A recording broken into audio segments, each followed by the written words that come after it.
এসেছে, ইয়া রাসূলুল্লাহ, সেও তো আপনার উম্মাহ, কিন্তু সে তো আপনাকে দুনিয়াতে দেখে নাই, আপনিও তাদেরকে দুনিয়াতে দেখেন নাই। ইয়া রাসূলুল্লাহ, কিয়ামতের দিনে সব নবীর উম্মতেরা উঠবে, লক্ষ লক্ষ কোটি কোটি মানুষের ভিতর। ওই 1400 বছর পরে গাজীপুরে আপনার যে এতিম উম্মত ছিল, তাকে হাসরের মাঠে আপনি কেমনে চিনবেন যে আপনার উম্মত? সুবহানাল্লাহ পড়ে দিন। আচ্ছা বলেন, প্রশ্নটা যৌক্তিক না অযৌক্তিক? আল্লাহ নবী জবাব দিচ্ছেন, আরাআইতা লাউ আন্না রাজুলান লাহু ফারাসুন গুররুম মুহাজ্জালুন বাইনা দুহমিন ওয়া বুহমিন। আরাআইতা লাউ আন্না রাজুলান লাহু ফারাসুন গুররুম মুহাজ্জালুন। আরাআইতা লাউ আন্না রাজুলান লাহু ফারাসুন গুররুম মুহাজ্জালুন বাইনা দুহমিন ওয়া বুহমিন। ও আমার সাহাবায়ে কেরাম, আমাকে একটা কথা বলো, মনে করো এক ব্যক্তির 1 লাখ ঘোড়া আছে কালো, অথবা এক ব্যক্তির 1 লাখ ঘোড়া আছে সাদা লাল। এই 1 লাখ লাল আর 1 লাখ কালো ঘোড়া এক জায়গায় বেঁধে রাখা, আর এই 1 লাখ লাল ঘোড়ার ভিতর একটা ঘোড়া হলো চানকোপালি, 1 লাখ কালো ঘোড়ার ভিতর একটা ঘোড়া হলো চানকোপালি, যেটার কপাল সাদা পা সাদা। আচ্ছা বলেন, এই 1 লাখ ঘোড়ার ভিতর একটা ঘোড়া যদি চানকোপালি হয়, ওই চানকোপালি ঘোড়া খুঁজে বের করতে মালিকের কোনো কষ্ট হবে না? পা দেখলে বহু দেখা যায় সাদা ঘোড়া। সুবহানাল্লাহ পড়েন। সরওয়ারে দু আলম সাল্লাল্লাহু আলাইহি ওয়াসাল্লাম বলেছেন, ইন্না উম্মতি ইউরাদুনা ইয়াওমাল কিয়ামাতি গুররাম মুহাজ্জালিনা মিন আসারিল ওযু। ইন্না উম্মতি ইউরাদুনা ইয়াওমাল কিয়ামাতি গুররাম মুহাজ্জালিনা মিন আসারিল ওযু। ফামান ইসতাতাআ আন ইউতিলা গুররাতাহু ফালইয়াফআল। সহিহ বুখারীতে হাদিস এসেছে, ইন্না উম্মতি ইউরাদুনা ইয়াওমাল কিয়ামাতি গুররাম মুহাজ্জালিনা মিন আসারিল ওযু। ফামান ইসতাতাআ আন ইউতিলা গুররাতাহু ফালইয়াফআল। সরওয়ারে দু আলম সাল্লাল্লাহু আলাইহি ওয়াসাল্লাম বলেন, আমার উম্মত কিয়ামতের দিন আলাদা স্পেশাল নিয়ে উঠবে। আমার উম্মত ওই দিন না, ফজরের নামাজ শীতকালে উঠতে প্রচন্ড কষ্ট হয়, তাহাজ্জুদের নামাজ উঠতে প্রচন্ড কষ্ট হয়, কিন্তু প্রচন্ড শীত উপেক্ষা করে, প্রচন্ড ঠান্ডা উপেক্ষা করে আমার উম্মত ফজরের নামাজের জন্য উঠেছে, পানি দিয়ে ওযু করেছে, ঠান্ডা পানি দিয়ে হাত ধৌত করেছে, চেহারা ধৌত করেছে, পা ধৌত করেছে। সরওয়ারে দু আলম সাল্লাল্লাহু আলাইহি ওয়াসাল্লাম বলেছেন, ইউরাদুনা ইয়াওমাল কিয়ামাতি গুররাম মুহাজ্জালিনা মিন আসারিল ওযু। কিয়ামতের দিন তার হাত পা চেহারা নূরে জ্বলজ্বল করতে থাকবে। সরওয়ারে দু আলম দেখবেন, ওই হাসরের মাঠের এক কোণায় দেখা যায় একজনের চেহারা তারকার মতো জ্বলজ্বল করে, একজনের হাতে নূর জ্বলজ্বল করে, একজনের পায়ে নূর জ্বলজ্বল করে, একজনের চেহারায় নূর জ্বলজ্বল করে। সরওয়ারে দু আলম সাল্লাল্লাহু আলাইহি ওয়াসাল্লাম চিনে ফেলবেন, এটা অন্য কোন নবীর উম্মাহ হতে পারে না। না, এটা সুলাইমানের উম্মাহ হতে পারে না, দাউদের উম্মাহ হতে পারে না, আইয়ুবের উম্মাহ হতে পারে না, নূহের উম্মাহ হতে পারে না। সরওয়ারে দু আলম চিনে ফেলবেন, এটা তার এতিম উম্মত, ডাক দিয়ে এনে হাউজে কাউসারের পানি পান করে। রাসূলুল্লাহ সাল্লাল্লাহু আলাইহি ওয়াসাল্লাম হাউজে কাউসারের পানি পান করতে চাই কি চাই না? তাহলে নেতা মানে কারে? যারা দেশের টাকা চুরি করে তাদের, যারা রাসূলুল্লাহ দুশমন তাদের। তোমার নেতা আমার নেতা বিশ্বনবী মুস্তাফা। হায় রে হায় রে হায়। 4 বছর আগে যখন জয় বাংলা কইছেন, ওখান থেকে শোনা গেছে। বলেন, তোমার নেতা আমার নেতা বিশ্বনবী মুস্তাফা। তোমার নেতা আমার নেতা বিশ্বনবী মুস্তাফা। আমরা সবাই রাসূল সেনা, ভয় করি না বুলেট বোমা। আমরা সবাই রাসূল সেনা, ভয় করি না বুলেট বোমা। তোমার নেতা আমার নেতা বিশ্বনবী মুস্তাফা। বিশ্বনবীকে নেতা মানবেন তো ইনশাআল্লাহ? ইনশাআল্লাহ। আর এক ভাই জুসে দাঁড়ায় গেছে, আল্লাহ কবুল করুন। আমিন। এরকম মুজাহিদ লাগবে। 5 তারিখ আওয়ামী লীগের সন্ত্রাসীরা আমাকে পেটাইছে গাজীপুরাতে। এখন তো তারা বাইরে গেছে, আর কি করবেন? বদলা নেবেন, গেছে গা সব। তিলকা লাইয়ামুন দাওইলুহা বাইনান নাস। আল্লাহর কোরআন সত্য। যারা গত এতদিন আমাদেরকে জুলুম করেছে, আজকে এই দেশে তাদের শ্বাস ফেলার মতো জায়গা নাই। ওরে বাপ রে বাপ, কি গুন্ডামি যে পালাবে না। কোথায় আসেন? খেলা হবে, আসেন আসেন, আমরা রেডি আছি ইনশাআল্লাহ। শুধু আওয়ামী লীগ না, ভারত যদি খেলতে চায়, যুবকরা রেডি আছে তো ইনশাআল্লাহ? আমাদের দেশের দিকে যদি হাত তুলে হাত ভেঙে দেওয়ার জন্য রেডি আছে? এই দেশ যদি দখল করতে চায়, পরিষ্কার কথা, 14 কোটি বাংলাদেশের মুসলমান রেডি আছে। ভারতের দিকে বাংলাদেশের দিকে হাত বাড়াবেন, দিল্লির লাল কেল্লা পর্যন্ত আবার কালেমার পতাকা উড়বেন।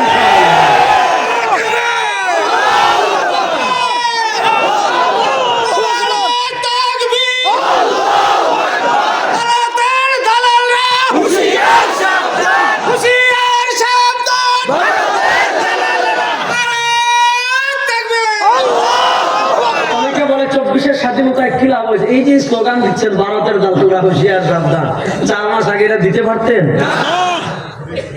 দেখেন আমি সব জায়গায় বলছি যে বাংলাদেশি মুসলমান প্রত্যেকে এক একটা কেচি রাখবেন সাথে, কারণ দাদারা নাকি আমাদের দেশে আসতে চাচ্ছে ওই দিয়ে আগরতলা দিয়ে আর সিলেট দিয়ে বিভিন্ন দেশ দিয়ে। আমরা বলেছি যে আপনারা আসেন, আমরা আপনাদেরকে ধরে ধরে ফ্রি খতনা করবো। আমরা এইটাই মেহমানদারি সর্বোচ্চ করতে পারবো, এর চেয়ে বেশি কিছু আমরা করতে পারবো না।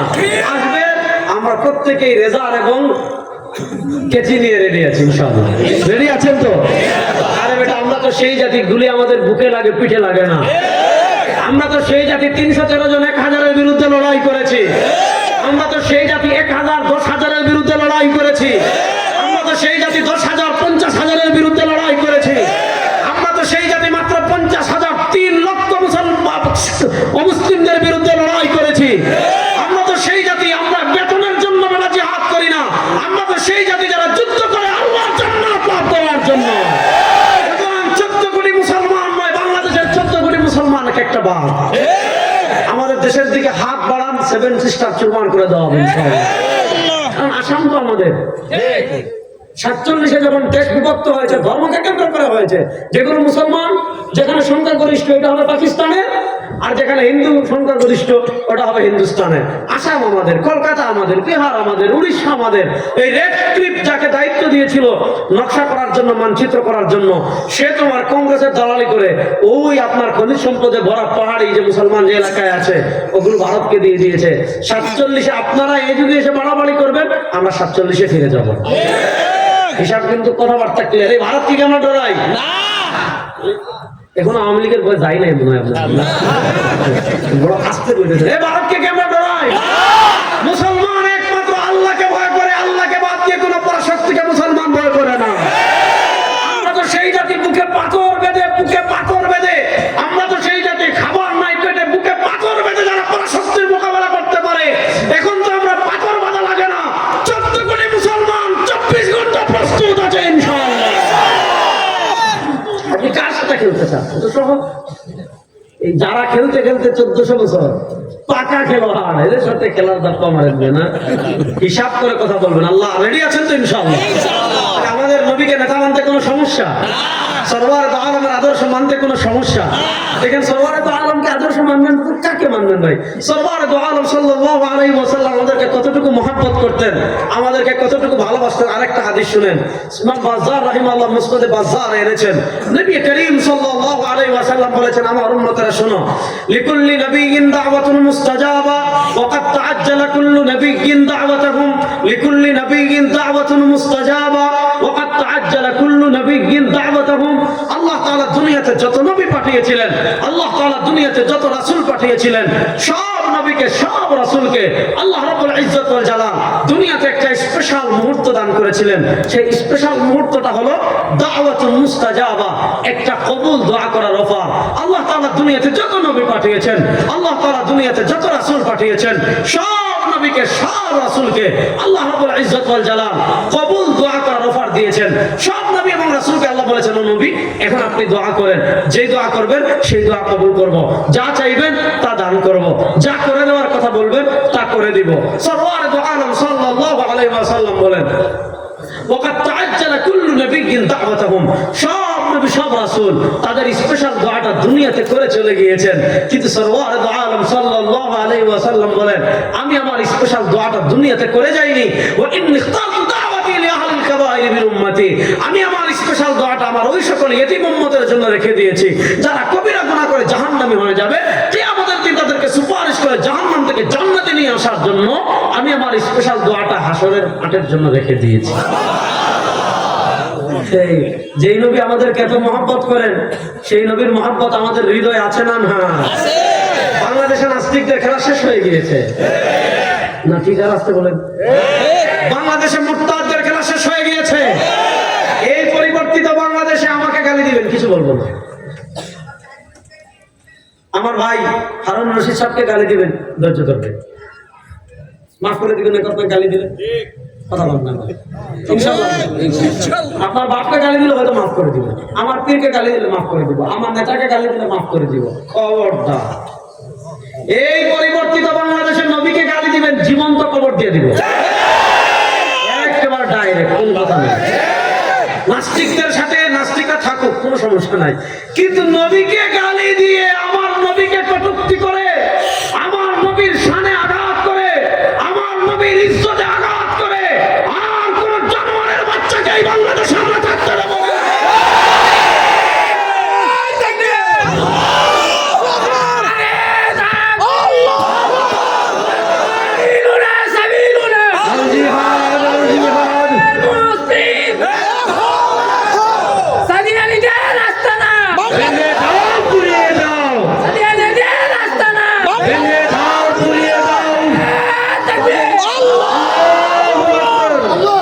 কথা ভালো করে বুঝেন, তাহলে যেই নবী আমাদেরকে এত মহব্বত করছেন, আমাদেরকে না নিলে তিনি জান্নাতে যাবেন না।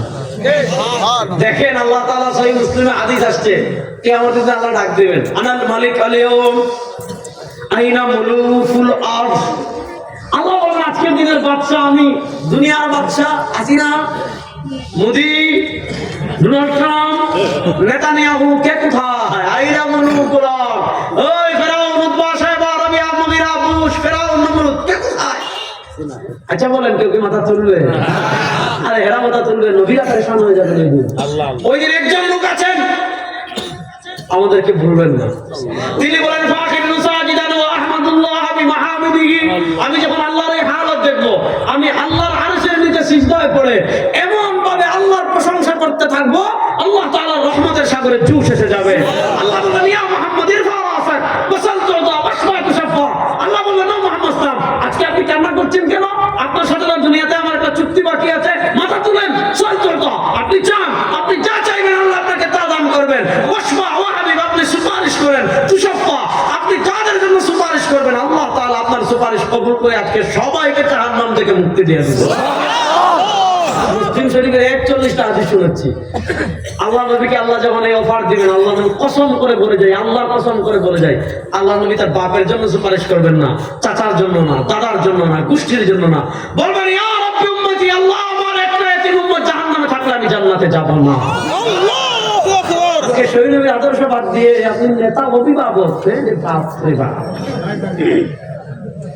সুতরাং আজ থেকে আমাদের নেতা বিশ্ব নবী মুস্তাফা রাসূলুল্লাহ সাল্লাল্লাহু আলাইহি ওয়াসাল্লামের আদর্শ বাস্তবায়ন বাংলাদেশে হওয়ার দরকার আছে না নাই?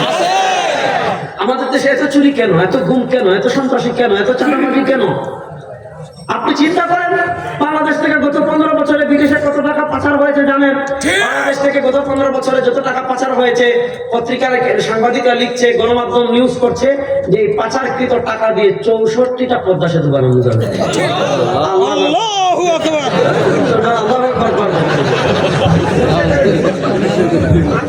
মানে এই পরিমাণ দেশের টাকা বিদেশে চুরি করেছে, এই চুরিকৃত টাকাটা দেশে থাকলে 64টা পদ্মা সেতু বানানো যেত। আপনি বাংলাদেশে গত 15 বছর খালি উন্নয়ন শুনেন নাই? শুনেন নাই? আমাদের জিকির সুবহানাল্লাহ, আলহামদুলিল্লাহ। আমি গত 15 বছর তাদের জিকির ছিল উন্নয়ন, উন্নয়ন। সাংবাদিকরা জিজ্ঞেস করেছে দিনের ভোট রাতে করলেন কেন? উন্নয়ন। আপনার দ্রব্যমূল্যের দাম বাড়লো কেন? উন্নয়ন। মানুষ খুন হয় কেন? উন্নয়ন। ছাত্রলীগ কুত্তালীগ হয়ে যাচ্ছে কেন? উন্নয়ন। অর্থাৎ তাদের জিকির হয়ে গিয়েছিল কি? উন্নয়ন, উন্নয়ন, উন্নয়ন। উন্নয়নের নামে কি পরিমাণ লুটতরাজ আর লুটপাট হয়েছে এটা বোঝার জন্য এতটুকু যথেষ্ট। তারা যেই পরিমাণ রাষ্ট্রীয় ঋণ রেখে গিয়েছে, অর্থাৎ আমাদের রাষ্ট্রকে যে পরিমাণ ঋণ রেখে গিয়েছে, ওই ঋণটা যদি সবার মাথায় ভাগ করে দেওয়া হয়, প্রত্যেকের মাথায় রাষ্ট্রীয় ঋণ পড়বে 1.5 লাখ টাকা।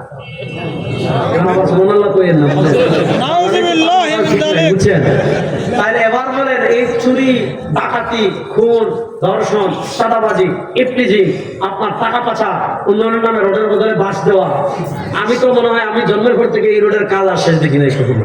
আপনাদের কাছে ঘুরে রোডে কাজ চলতেছে তো চলতেছে। শুনেন এই যে টেন্ডারবাজি, একটার পর একটা, একটার পর একটা, সব বন্ধ হবে কখন? যেদিন সংসদে আল্লাহর কোরআনকে নিতে পারবে। আমাদের সংসদ কোরআনের আলোকে পরিচালিত হোক। কারা কারা চান দেখে একটা হাত তুলুন তো। আমাদের বাংলাদেশে ইসলাম বিজয় হোক, আমরা চাই কি চাই না? সুতরাং এবার আমরা আর কোন তন্ত্র মন্ত্র এই পরিবর্তিত বাংলাদেশে দেখতে চাই না। এই আমাদের মিশন হবে একটা, ঘর থেকে নিয়ে সংসদ পর্যন্ত আল্লাহর কোরআনের আইন বাস্তবায়ন হবে। আল কোরআনের আলো, আল হাদিসের আলো, আল কোরআনের আলো, আল কোরআনের